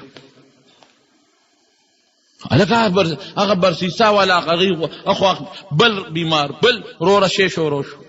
خو چې څوک ناجوړه کېږي دلی بوځي او دې پې دم اچوي ټیک کېږي. خبره مشوره شوه، چې خبره مشوره شوه د بادشاه لور باندې لیونتوب راغی. ګوره که نه سکیم ته ګوره اوس که نه هغه خپل مشن ته ګوره په کومه طریقه تاویږي. د بادشاه په لور لیونتوب راغی، منډې ترړې نه جوړېږي. چا ورته وی صاحب هغه جونګړه کې یو سړی دی بابا دی ډېر نیک سړی دی او صاحب چې په چا دم اچوي نو خدای پاک یې جوړوي. ورشه راولئ. دله چې راغی نه نه زه خو بادشاه محل ته نه ځم، زه خو دلته خپل عبادت کوم، دلته به دله راولو. چې راوستله چې دم یې پې واچو جنۍ جوړه شوه. څو ورځې پس بیا پې لیونتوب راغی. دا خلک وایي که نه په دې جنکو پیریان راغلل. دا ګوره ټول دروغ وایي، پیریان میریان نشته، دا څه چل ول دی، دا څه قصې پیسې دي، خو دې درته اوس نه وایم. خاوند نه خفه شي نو په ځان د قصده پیریان راولي. په دې مه خفه کېږئ، په دې مه خفه کېږئ. هلک یې خوښي او پلار یې غله نه ورکوي نو په ځان پیریان راولي. ټیک ده پیریان حق دي موږ منو، جنات دا صحیح ثابت دي شته دی، په بعضو به وي ممکن ده، خو به چې ته په سلو کې یو کس دوی. دا نور ټول فرضي قصې دي، ګوره دا دغه شیطاني چالونه دي، د شیطان هغه سکیم او سازش دی. اوس به ته وایې چې دا پیریان یا دا جینۍ لیونۍ شوه او دا څنګه په دې دم باندې جوړه شوه. نو را به شو د دواړو جهانو مبارک سردار له نبی کریم صلی الله علیه وسلم فرمایي وی کله کله شیطان ورشي په یو انسان کې ورننوځي، نو هغه کې څه بیماري پیدا کړي، نو بیا ورته په زړه کې وسوسه اچوي وی فلانکي بوت له لاړ شه، فلانکي زیارت ته لاړ شه نو ټیک به شي. نو چې دی هغه بوت له لاړ شي یا هغه زیارت ته لاړ شي نو شیطان تیوځي. وګوره وی ټیک شوم که نه. اوس هم زمونږ خلک ورې داسې کوي، په دې زیارتونو مونږ ځان نه خپل نومونه ایښودي دي. دا تبې والا بابا دی تبه جوړوي، دا ټوخي والا سپیشلیست دی ټوخی جوړوي، او دا سرخوږي والا سپیشلیست دی سرخوږی جوړوي، او دا ګردو والا سپیشلیست دی ګردې جوړوي. الله اکبر. شفا ورکول کې څوک دی؟ الله دی، صرف یو الله دی شفا ورکول. دا بابا نیک سړی چې د ګردو بیمار بشو دی بچالته. دا کم بابا چې قبر کې وفات ته ورته سر دم اچي یو سر دل وسره کېږي چې د باندې به سر خوږي راغی چاله به ته الله له به ته کوه نه. موږ په کم سوچ کې پراته یو او دا مختلف نمونه وی خودی دی، یو زیارت لو بل زیارت لو بل زیارت لا، او دا دنیا قصې پسې روانې. ټیک تا زمانم نیکان خلق دی، اولیاء دی، بزرگان دی او وفات دی، داغي احترام، داغي قبرون لتلل د شریعت مطابق او داغي باندې توسل نیولم. زمونږ د دیوبند علماو یو طائفه یو ډله وی چې دا هم جایز دی، اگر چې بعض علما ته انکار کوي. لیکن قبر له شرعي طریقه باندې تل د هغوی احترام په خپل ځای دی، د هغوی قدر په خپل ځای دی، هغه نیکان دي، صالحین دي، لیکن دا بیماری علاج به مې دا کوي او دا بچی مې نه کېږي. زمونږ د خوا کې په دې ګاونډ کې پخوا یو دغه یو زیارت و، نوم به یې وانلمه، بعضې وروڼو به پیم شي، خیر دی. نو هغې باندې چا باندې به تبه راله، دا پخوانی دا د باباجي د ما د خولې خبره ده چې به چا به تبه راله نو ابه هغه زیارت ته لاړ، نو هلته به باقاعده ډولکی پروت و، نو هغه ډولکی به یې غاړه کې واچو او ابه ډنګو او تاویده به، ابه ډنګو او تاویده به، او دا به سندره ورسره وی چې د ډب د غاړې لاله زه راغلی یم تاله چې ته مې خلاص کړه د تبې د جنجاله. او ډولکی به یې ډنګ تاسې به ټیکي که نه؟ دا قصې پیسې دي. دلته یو شوه وه، ماشوم به یې راوست، په هغې کې به یې وردن نه کړ، سوری شوه وه، ګوره نو دا ما ته پته ده که سوری شوه ده، نو ماشوم به پکې وردن نه کړ، وی دا به ټیک شي، جوړ به شي، دا شیطان پکې دننه ننوتي، دا چل ورته وښیي، اخواتې وباسي. ښه نو دا چل وکړه چې لاړ شه، نو پلانکي زیارت د رب الغ یو غوټه ورکړو نو یو زوی بدې کېږي، نو دویمه غوټه چې ورکړي دویم زوی بدې کېږي، نو چې درېیمه غوټه دې ورکړه نو څو زوی بدې کېږي؟ درې. نو ته 50 ورکړه چې خدای دې له مقرر کړي نه کدلی درکړم. زامن څوک ورکوي؟ الله. الله قرآن حکیم کی فرمائی زنوے، قرآن کے اللہ فرمائی څنګه دی؟ یهب لمن یشاء اناسا، چاله لونه ورکوي، ولمن یشاء الذکور، چاله زامن ورکوي، او یزوجهم ذکرانا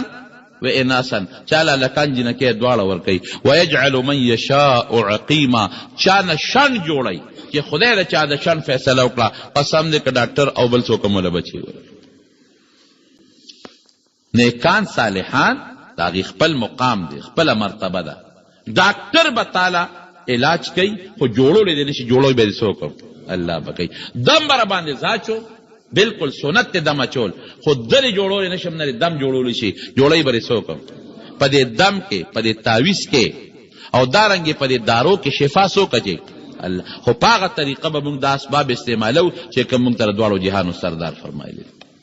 نو حضور پاک مبارک فرمائی وی شیطان پکی ورننوزی، نو بیا ورته فلان کی زیارت ته لاړ شه، نو چې ال تلاړ شي شیطان تیوزی، وی ګوره چې رالم ټیک شم کنه، نو بلتم وی بلتم وی بلتم وی بلتم وی بلتم وی، نو دې کور نه بیا आवाज کوي چې دلته په سر دل راشي، نو کور نه आवाज کوي پیر بابا را ورسېږي، وای کنه وای. خصوصا دا بوډاګانې ښځې لري، دا جورابه مخ چې نیولې دی، دا کپه خوله پیر بابا را ورسېږي او کاکا صاحب را ورسېږي. دا را رسېدل د الله سره تعلق لري، دا د غیب علم چا سره دی؟ الله سره دی. تا نه هغه څه خبرېږي؟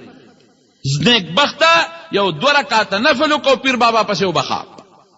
یو 2 رکعاته نفل وکړه، وی ثواب کاکا صاحب ته ورسې،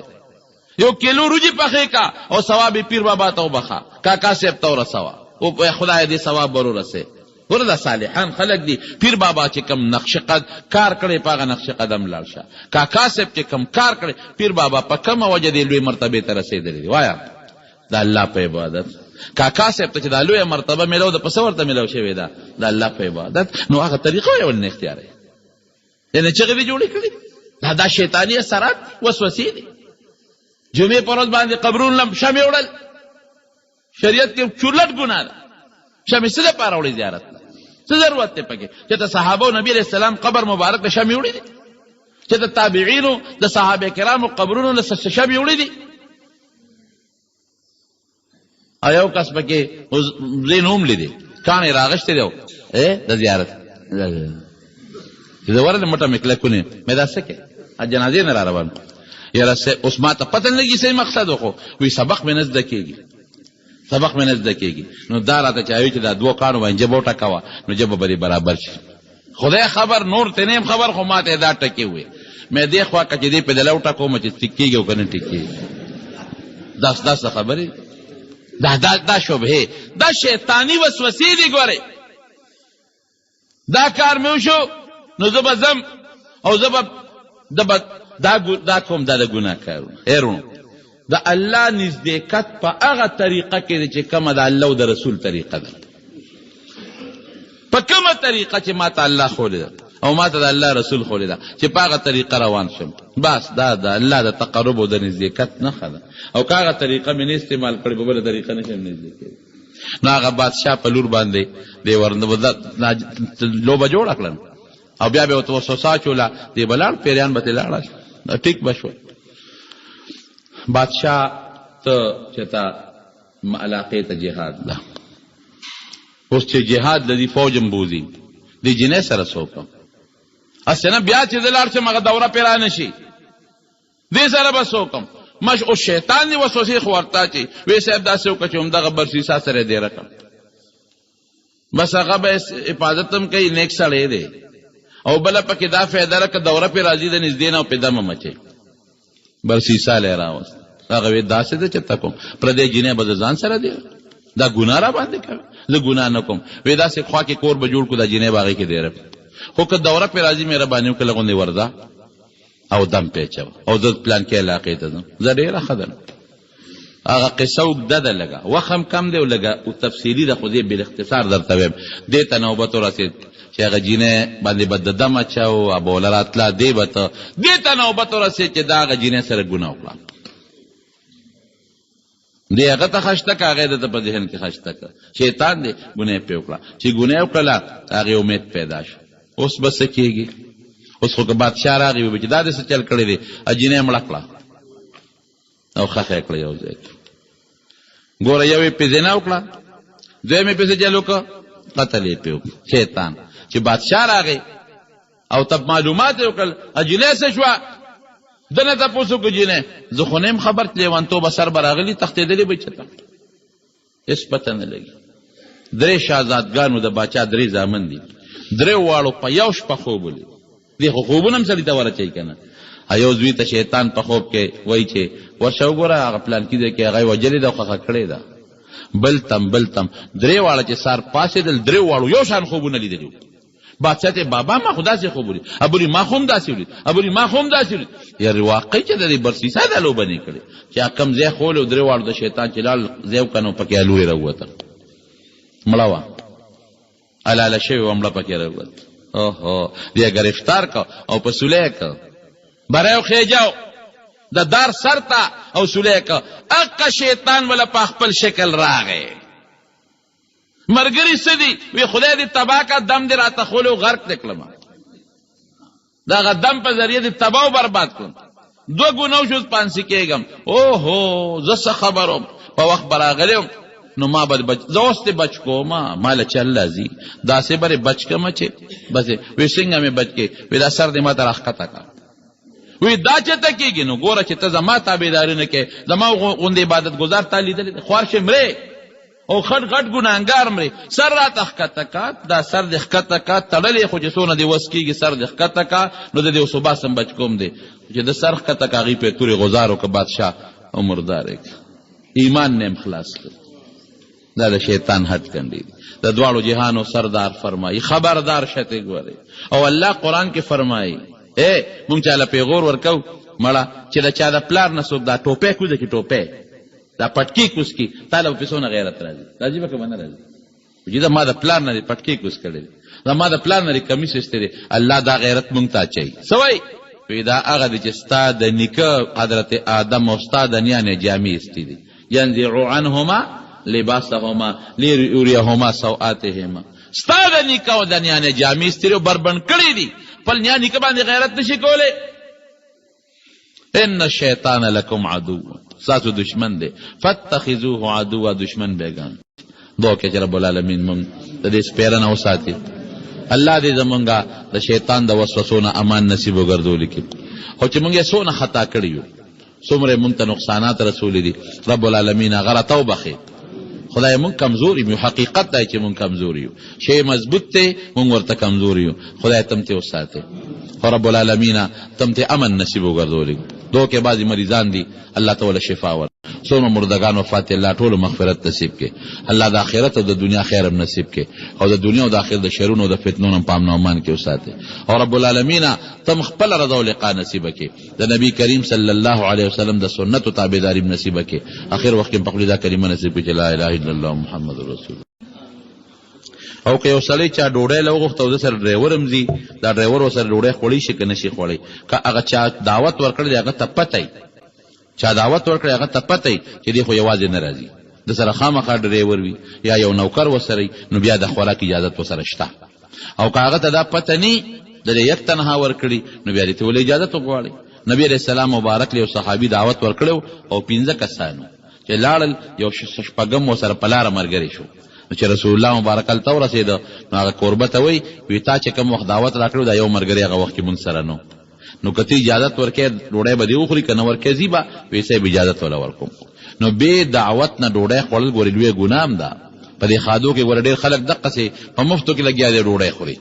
نبی علیہ السلام فرمایي چې چا به دعوت ډوډۍ رچاو خوړه دخل سارقا وخرج مغيرا غل ورننه وته او ډاکو بار وته غله او کلو ډاکه وغورځوله نو به دعوت بنور دی خو که تا ته ما ته اوس چا دعوت راکړه نو ما لازمه خبره چې بغیر یو مرګري دونه نه ځم نو دعوت پته یا تعالی چا دعوت تر کو تاسو سره خامخا مرګري دي نو دا زمینی هغه ته اجازه ده